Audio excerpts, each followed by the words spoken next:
भरत जी तो जाना ही नहीं चाहते थे ननिहाल। भगवान ने उनको जबरदस्ती भेजा कि नहीं जाना है, मेरी आज्ञा है, तुम्हें ननिहाल जाना है, मेरी आज्ञा है। आज्ञा का कभी उल्लंघन नहीं कर सकते हैं भरत जी महाराज। प्रभु राम ने आज्ञा दी है, इसलिए उन्होंने शिरोधारी कर लिया। लेकिन केवट को बुलाया है और वो कहता है कि अभी मेरे पास समय नहीं है आने का। क्यों नहीं है समय? कारण क्या है? भगवान आए हैं और कोई भक्त ये कहे कि मेरे पास समय नहीं है, तो इसका मतलब है उसकी अज्ञानता है क्या? भाई अगर कोई भक्त है और भगवान आ गया, समर्पण भगवान के प्रति है, तो फिर वो ये कहे कि अभी समय नहीं है, तो क्या वो अज्ञानी है? नहीं, उससे बड़ा ज्ञानी कौन हो सकता है? कल्पना से परे जो उसने परिचय दिया है अपने ज्ञान का और अपनी समर्पण का, अपनी श्रद्धा का, अपनी भक्ति का, उसका वर्णन करने में सरस्वती जी संकोच में पड़ रही हैं। भगवान ने कहा कि मेरे पास आ जाओ। केवट ने कहा नहीं, अभी नहीं आऊंगा। क्यों? कहे तुम्हार मरम में जाना, मांगी नाव न केवट आना। मांगी नाव न केवट आना, कहे तुम्हार मरम में जाना। वो कहता है कि अभी नहीं आऊंगा। क्यों? इसका अर्थ यही होगा ना, मांगी नाव न केवट आना। मांगी नाव मांगी, लेकिन केवट आना न केवट आना, वो नहीं आया। इतना बड़ा प्रेमी भगवान का, और भगवान खड़े हैं और वो कहता है कि अभी नहीं आऊंगा। वाह! भगवान ने कहा क्यों नहीं आ रहे हो? उसने कहा कि मर्म जानता हूं मैं आपका, इसलिए नहीं आ रहा हूं। तो भगवान ने कहा कि क्या मर्म है? उसने कहा कि वैसे आप भी समझ रहे हैं, लेकिन मैं जानता हूं, मैं अभी नहीं आऊंगा, मर्म जानता हूं। लक्ष्मण जी ने कहा मर्म जानता है ये, और सब जानते हैं इस मर्म को, ये भी जानता है वही मर्म। भगवान ने कहा क्या मर्म है, तुम ही बता दो। अच्छा, लक्ष्मण जी ने कहा ये मर्म है, ये नाव चलाता है, धंधा करता है, और इसे ये पता है, पूरी दुनिया को पता है कि आप ऐसे ही चले आए अयोध्या से, रुपया पैसा कुछ है नहीं लेने देने के लिए, तो फायदा क्या है कि इनको पार करें। भगवान ने कहा ये बात नहीं है लक्ष्मण, नहीं, ये तो तुम्हारी लड़कपन की बात हो गई, ये बात नहीं है। लक्ष्मण जी ने कहा मेरी समझ में जो आया वो मैंने आपको बता दिया, और कोई अगर मर्म हो तो इससे आप पूछ लो क्या मर्म है, क्या मर्म है।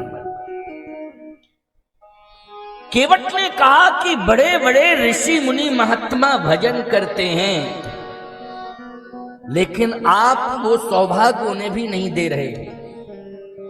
इस मर्म को मैं जानता हूं। वैसे लोग मर्म की चर्चा बहुत करते हैं, वो कछुआ था, क्षीर सागर में रहता था, ये कथाएं तो बहुत हो गई है।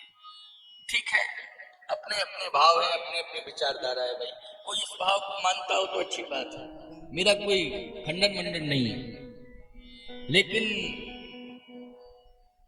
मेरा जो अंतर मन का समर्पण का भाव है, और जिसमें आपको कुछ मिल रहा है, वो मर्म मैं बता रहा हूं। केवट ने कहा कि बड़े बड़े ऋषि मुनि महात्मा जो भजन कर रहे हैं, मैं तो भजन उतना करता नहीं हूं, ना मेरे पास कोई विधि है भजन की, कैसे भजन किया जाता है। जैसे मीराबाई कहती थी ना मैं जानू आरती बंदन ना पूजा की रीति, लेकिन ईमानदारी के साथ बताओ मीराबाई जैसी पूजा कोई कर पाया कल युग में? है मीराबाई जैसी कौन पूजा? उन्होंने स्पष्ट कहा ना मैं जानू आरती बंदन ना पूजा की रीति। मैं कहता हूं सूरदास जी का भाव कितना प्यारा है। सूरदास जी भगवान से कह रहे हैं, जबकि ऐसा महापुरुष, निर्मल महापुरुष, अद्वितीय महापुरुष भगवान श्याम सुंदर प्रतिपल प्रतिक्षण जिसका ध्यान रखते हैं कि चोट ना लग जाए। एक सूर ऐसे हुए हैं कि श्याम सुंदर जिनके जीवन की चिंता करते हैं कि कहीं चोट ना लग जाए। मां बाप भी इतना ध्यान नहीं कर सकते हैं, याद रखना, शिशु बालक का। और मैं कहता हूं कि माँ बाप चाहे जितना प्यार करते हो, लेकिन बेटा अंधा हो गया है तो इतना ध्यान नहीं रहता है। भले ही शिशु अवस्था में रखते हो, लेकिन जब उसी सूर का यौवन आ जाता है तो लाठी का सहारा ले लेता है। बोलो भाई, माँ बाप का सहारा नहीं लेता है, किसका लेता है? लाठी का। लाठी का सहारा इसलिए उसने लिया है कि कोई उसे सहारा देने वाला नहीं मिला है, तभी उसने लाठी का सहारा लिया। अर्थ ही ये है, और इसके अलावा कोई अर्थ हो ही नहीं सकता है। लाठी का सहारा उसने तभी लिया है जब कोई सहारा देने वाला उसे नहीं मिला है। लेकिन श्याम सुंदर सूरदास जी को लाठी नहीं पकड़ने दी। सूरदास जी के किसी भी चित्र में आपको लाठी नहीं मिलेगी, बता देना जरा खोज के। मैंने तो बहुत अनुभव किया है, किसी भी चित्र में लाठी नहीं मिलेगी। क्यों? उन्हें आवश्यकता ही नहीं थी। उनके मार्गदर्शक कौन थे? भगवान श्याम सुंदर थे। कहां से चोट लग जाती? बोलो भाई, कैसे गिर जाते हो? जब कन्हैया संभालने वाला है, लाठी वाठी क्या करेगी? कितने लाठी लेने वाले सूर हैं जो टकरा जाते हैं। बोलो, टकरा जाते हैं कि नहीं? लाठी क्या करेगी? लेकिन सूरदास जी महाराज को लाठी की आवश्यकता नहीं पड़ी। क्यों? श्याम सुंदर स्वयं ध्यान रख रहे हैं। वो सूर कह रहे हैं, जैसे मीरा की बात मैंने कही, ना मैं जानू आरती वंदन ना पूजा की रीति, वैसे ही सूरदास जी कह रहे हैं, मौसम कौन कुटिल खलकान। ये सूर की प्रार्थना है। मौसम कौन कुटिल खलकामी,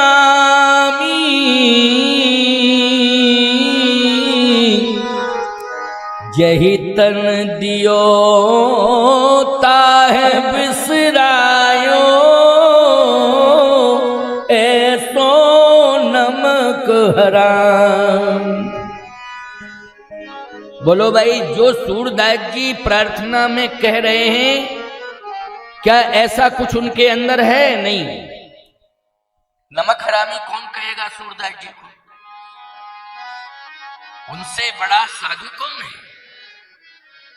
उनसे बड़ा कृष्ण भक्त कौन है? उनसे बड़ा सरस्वती पुत्र कौन है?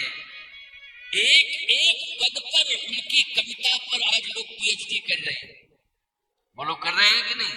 तुलसी और सूर, कबीर, इनकी वाणी पर लोग बलिहार हुए हैं। आज पीएचडी हो गई है, डीलिट की उपाधियां मिल रही हैं लोगों को। लेकिन ये उनका समर्पण का भाव। मौसम कौन कुटिल खलकामी, जह तन दियो ताहे बिसरायो, ऐसो नमक हरा।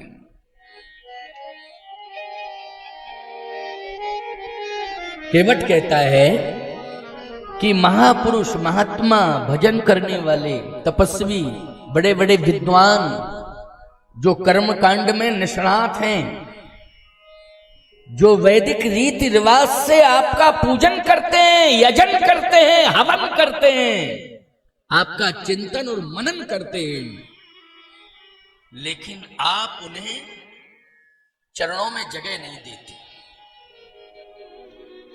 आप उन्हें चरणों में जगह नहीं देते हैं, तो मुझे कहां मिलेगी? अरे चरणों में अगर मुझे जगह ना दो तो चरणों की रज तो दे ही दो। अगर चरणों में जगह नहीं दे सकते हो क्योंकि कठोर हो गए हो, बहुत कठोर हो गए। महात्मा रोते रोते परेशान हैं। कितने साधु हैं जो भजन करते हैं, आंसुओं की धार चलती रहती है। बंद नहीं होती है आंसुओं की धार। केवट कहता है उन आंसुओं की कीमत नहीं जानते हो, इतने कठोर हो गए हो। तो मैं तो कुछ भी नहीं जानता हूं, न भजन न पूजन न यजन न हवन न चिंतन न मनन, केवल नाव चलाता हूं, मजदूर हूं। इसलिए मैं आऊंगा तब जब चरण उनको नहीं मिल रहे तो हमें कहां से मिलेंगे। लेकिन चरण रज देने के लिए कहो तो आऊं, नहीं अपना काम करो। हम अपना काम कर रहे हैं, तुम अपना काम करो। और ऐसी बात नहीं है, मैं आपको एक विकल्प दे रहा हूं, चले जाओ। भगवान ने कहा कहां चले जाए? केवट कहता है यही घाट ते थोरक दूर है, कटिलों जल थाहे दिखाई जू। आगे घाट है वहां चले जाओ, कमर कमर से जल है, नाव की जरूरत नहीं है, पार हो जाना, काय चक्कर में पड़े। बोलो भाई, इतना स्पष्ट बोलने वाला संसार में कौन होगा? वो कहता है यहाँ मत रुको, चले जाओ, यहाँ से आगे घाट है, वहां नाव नहीं रहती है, क्योंकि कमर कमर से जल है, नाव वाव की जरूरत नहीं है, आराम से पार हो जाना। लेकिन अगर मुझे बुलाना चाहते हो तो मेरी शर्त है कि मुझे चरण रज चाहिए। जो प्रभु पार अवश्य का चढ़ूं, यही पद कदम पखारन कहूं, पद कमल धोए चढ़ाए नाथ उतराई जहूं, पद कमल धोए चढ़ाए नाथ उतराई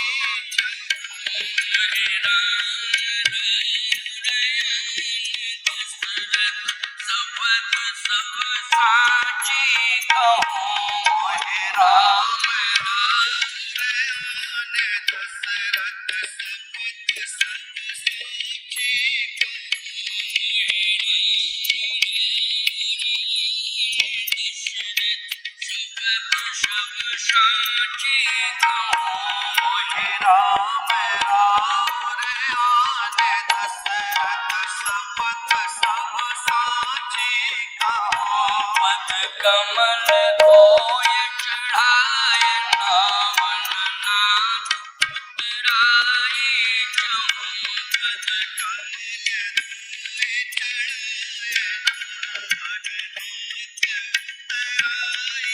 जहूं, पद कमल धोए पद कमल धोए। पद कमल धोने का मतलब है रज। धोने का मतलब क्या हुआ? रज। मुझे चरण नहीं चाहिए, क्योंकि महापुरुषों को नहीं मिल पा रहे हैं, तो मुझे कहां मिलेंगे, लेकिन रज दे दो। बस बोलूंगा, उसमें जो रज आएगी उसी को पान कर लूंगा। पहले ये बताओ, वो दोगे कि नहीं दोगे? अगर दो तो आऊं, और ना दो तो घाट दूसरा है, चले जाओ, पार हो जाना। भगवान ने कहा नहीं, रज दूंगा दूंगा दूंगा, निश्चित रूप से मैं वचन दे रहा हूं, रज दूंगा दूंगा दूंगा। केवट ने कहा तो ठीक है। भगवान ने कहा लेकिन देर नहीं करना, गंगा जी का तट है और जल भरा हुआ है गंगा का, ले आओ धो लो। केवट बोला नहीं नहीं नहीं, गंगा जल से नहीं धोऊंगा। देखो भाई, गजब की बात है, ये अद्भुत बात है, हैं?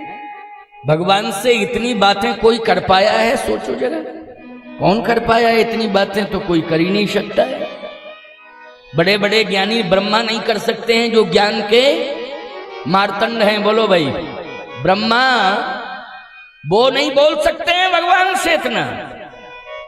ब्रह्मा की बेटी सरस्वती बुद्धि की अधिष्ठात्री है, वो उसकी हिम्मत नहीं है कि भगवान से बात कर ले। लेकिन केवट क्या कह रहा है? नहीं नहीं नहीं, गंगा जल से नहीं। लक्ष्मण जी ने कहा बहुत ही विचित्र है ये, हर बात पर काट छांट, हर बात पर काट छांट। भगवान ने कहा इसे साधारण मत समझो। लक्ष्मण जी ने कहा ये कोई बात हुई, आपने कहा गंगा जल ले आओ धो लो, कहता नहीं धोऊंगा गंगा जल से। अच्छा काहे से धोएगा? एक बात आपको बतावें, एक जगह तो समुद्र का जल भरा रहा पात्र में, द्वारकापुरी की बात है। द्वारका में समुद्र ही है, वहां तो जल समुद्र का मिलेगा। समुद्र का जल भरा रखा है और भगवान ने जो है जल देखा है कि ये भरा है, लेकिन याद रखना जल की जरूरत ही नहीं पड़ी। इतने आंसू निकले, इतने आंसू निकले कि भगवान श्याम सुंदर ने सुदामा के चरण आंसुओं से ही धो दिए हैं। जल की आवश्यकता नहीं। पानी परात को हाथ छुओ नहीं, नैनन के जल सो पग धोए। देख सुदामा की दीन दशा, करुणा करके करुणा निधि रोए। आंसू इतने निकले हैं कि जल की जरूरत नहीं पड़ी और सुदामा जी के चरण आंसुओं से धो दिए। तो प्यारे, कहीं ऐसा तो नहीं है कि केवट आंसुओं से चरण धोना चाहता हो, है ऐसा तो नहीं है उसका भाव, क्योंकि वो कहता गंगा जल से नहीं धोऊंगा। तो फिर शंका पैदा हो जाती है कि नहीं हो जाती? बोलो भाई। भगवान ने कहा तो किससे धोओगे? केवट कहता है पानी से धोऊंगा। लक्ष्मण जी ने कहा ये क्या है? कहे गंगा का पानी नहीं है, ये गंगा का जल है, पानी नहीं है ये। मैं पानी से धोऊंगा। तो पानी कहाँ है? उसने कहा हमारे गांव में एक कुआं है, उसी का पानी लाऊंगा, उससे धोऊंगा। भगवान ने कहा अच्छा अच्छा, ये भी कार्य पूरा कर ले तू, कोई बात नहीं, धो ले आ पानी। भक्त होते हैं ना, भक्तों की भक्ति के बारे में क्या कहा जाए। मैं आपको एक बात बताऊं, भाषा कभी कभी अटपटी लगती है, लेकिन उसमें बड़ा रहस्य छिपा होता है।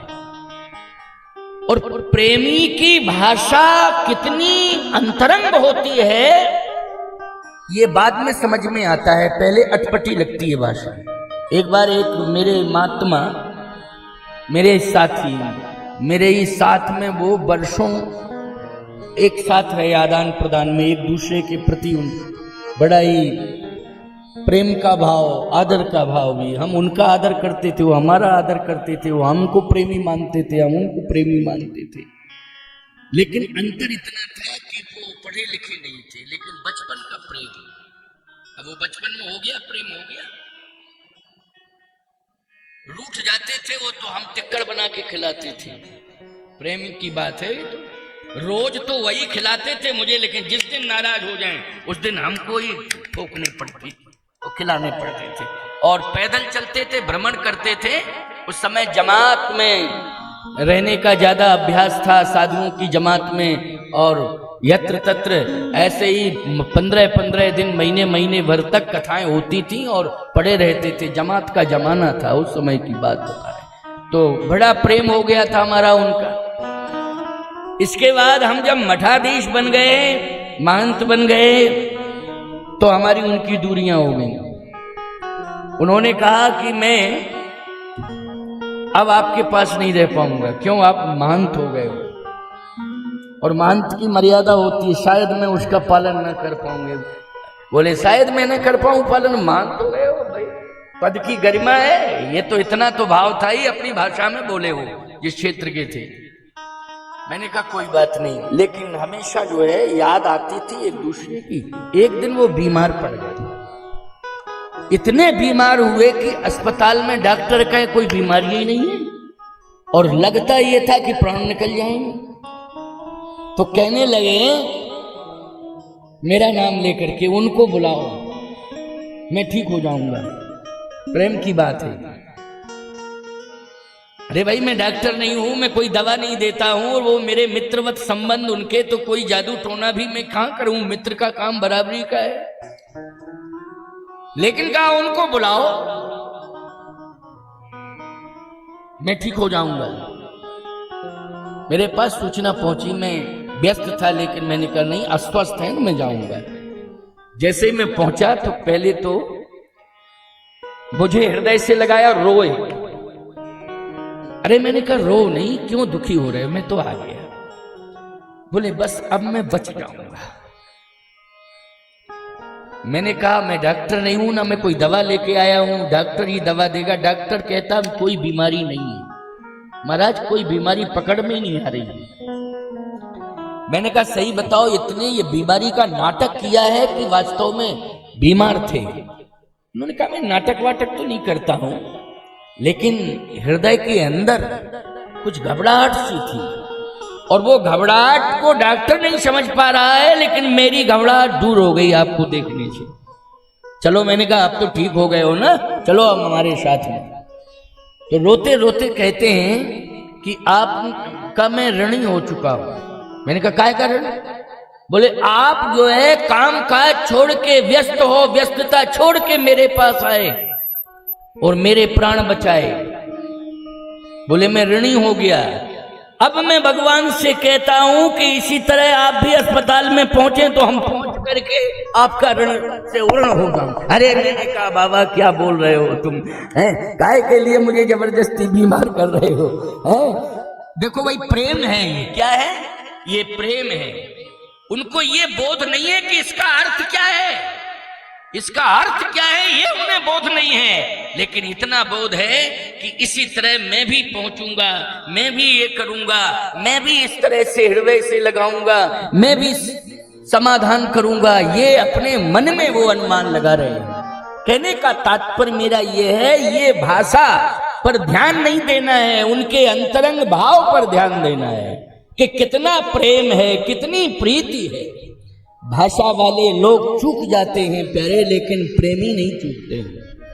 प्रेमी प्रेमी होते हैं। तो मैं कहना ये चाहता हूं, केवट प्रेमी है, भाषा का बोध नहीं है उसे। और यदि कोई माई का लाल ये कहना चाहे कि नहीं नहीं वो भाषा का बोध इसलिए नहीं है कि वो अनपढ़ है, मैं कहता हूं ये छंद के एक एक शब्द पर ध्यान दो जरा। पद कमल धोए चढ़ाए नाव न नाथ उतराई। बोलिए इसमें कितनी परिमार्जित भाषा है। भगवान के पैर नहीं कह रहा है, पद कह रहा है। क्या कह रहा है? पद कह रहा है। और तुम क्या कहते हो? ए लड़को जल्दी आओ, महाराज के घोड़े धो। हैं? घोड़े क्यों भाई? डर ये लगता है कहीं ये ना हो जाए कि घोड़े धो महाराज को घोड़ो। क्यों भाई? डर ये लगने लगता है। पद कमल धोए चढ़ाए नाव न नाथ उतराई चहूं। एक एक शब्द में कितनी गहराई भरी हुई है कि विद्वान बड़े बड़े जो है अर्थ नहीं लगा पाएंगे। इसलिए प्रेमी के भाव में बहुत गहराई है, समुद्र में इतनी गहराई नहीं है जितनी प्रेमी के भावों में गहराई है। भगवान ने कहा पानी से धोओगे? हाँ पानी से धोऊंगा। तो पानी कहां से लाओगे? गांव से लाऊंगा। कुआं गांव में होता है? गंगा जी में कितने कुआं? गंगा जी में कुआं थोड़ी होता है। कुआं कहाँ होता है? गांव में होता है। गंगा के किनारे गंगा जी में कोई कुआं नहीं खोदता है। छोटी मोटी नदियों में जरूर जो है बालू वालू हटा करके गहरा गड्ढा लोग कर देते, लेकिन गंगा जी में तो जल ही जल है, वहां क्या जरूरत है इसकी? केवट ने कहा कि मैं पानी लाऊंगा। भगवान ने कहा पानी लाओ, कोई बात नहीं, पानी लाओ। प्रेमियों, श्रद्धालुओं, पानी लाया है। केवट राम रजाय सुपावा पानी कठौता भर लैयावा पानी कठौता भर ले आवा। इसका मतलब है कि गंगा का जल नहीं लाया है, कुएं का पानी लाया है, क्योंकि गंगा जी के जल को जल ही कहा जाएगा, पानी नहीं कहा जाएगा। वो पानी नहीं होता है, जल ही होता है। अगर पानी कहोगे तो अपमान हो जाएगा गंगा जी का, इसलिए पानी नहीं कहना चाहिए। जैसे गाय को तुम पशु नहीं कह सकते हो, अगर पशु कहोगे तो तुम महामूर्ख हो। पशु संस्कृति में उसका जन्म हुआ है, लेकिन वो माता है। सर्वदेवमयी जितने भी देवता हैं, सभी देवता उसके अंदर वास करते हैं। बोलो भाई, कहां है वो पशु? सब देवता रह रहे हैं तो पशु कैसे कहो? ऐसे ही गंगा के जल को तुम पानी नहीं कह सकते हो, जल ही है वो, बहुत ही निर्मल जल है। सरयू जी का जल, मंदाकिनी का जल, गंगा जी का जल, ये जल है। पवित्र नदियां जितनी भी हैं, पौराणिकता जिनकी प्रामाणिकता है, वो सभी में क्या है? जल है। लेकिन वो तो पानी कठौता भर लैयावा, कठौते में पानी भर के लाया है। भगवान ने कहा पानी क्यों लाए हो? जल में चरण धोते तो कोई नुकसान था? केवट ने कहा वैसे तो कोई बात नहीं थी, लेकिन आपके चरण धो रहा हूं, और किसी के धोता तो अलग बात है, लेकिन आपके चरण में नहीं धोऊंगा गंगा जल से। क्यों? इसलिए कि आपके चरण से ही गंगा निकली है, और ब्रह्मा ने निकाली है। चरण ही तो धोए थे ब्रह्मा ने, धोते धोते धोते धोते धोते धोते जो कमंडल में आ गया चरणों का चरणोदक, वही गंगा बन गया। जब एक बार आपके चरण धुब गए और वही चरण का चरणोदक गंगा बन गया है, गंगा जल बन गया है, तो अब दोबारा उससे धोए हुए से दोबारा कैसे धोएं? जब एक बार धुल गए तो उससे दोबारा धोए हुए से दोबारा कैसे धोएं? अच्छा, सही बात भी है, ये बात बिल्कुल सत्य है, ध्यान रखना चाहिए। एक बार अगर चरण धो दिया आपने और वो चरण का चरणोदक पात्र में रखा है, तो दोबारा आप फिर नहीं धो सकते। क्यों धो सकते हैं? उसका प्रयोग कर सकते क्या है? नहीं करना चाहिए, मूर्खता है।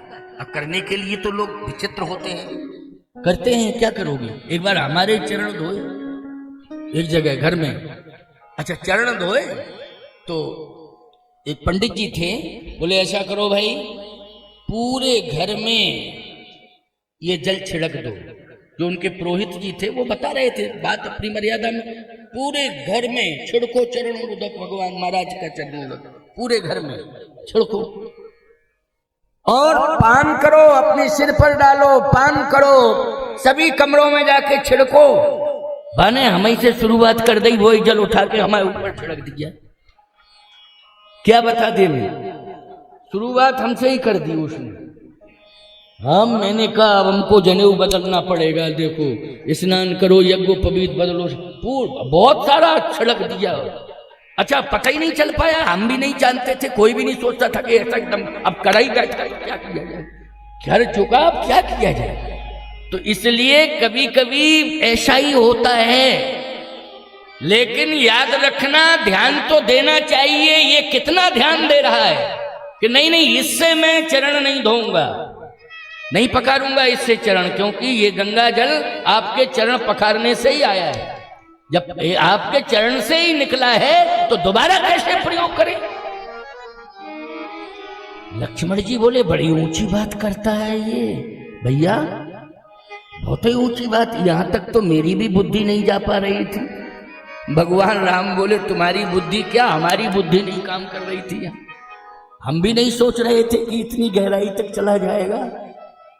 भाई बोलो, ये अंतरंग प्रेम की बात है। बोलो किस प्रेम की बात है, जल्दी बोलो। अंतरंग प्रेम की बात है। इसको तो कोई प्रेमी ही जान सकता है। इसको प्रेम का अभिनय नहीं कहते, प्रेम की वास्तविकता कहते हैं। कोई अभिनय नहीं है, ये प्रेम की वास्तविकता है। प्रेम की वास्तविकता है। केवट ने कहा मैं पानी से धोऊंगा, भगवान ने कहा धो लो। अति आनंद उमग अनुरागा, अति आनंद उमग अनुरागा, अति आनंद उमग अनुरागा, अति आनंद उमग अनुरागा। चरण सरोज पखरन लागा, चरण सरोज पखरन लागा, चरण सरोज पखरन लागा, चरण सरोज पखरन लागा। बरस सुमन सुर सकल सिहाई, बरस सुमन सुर सकल सिहाई, बरस सुमन सुर सकल सिहाई, बरस सुमन सुर सकल सिहाई।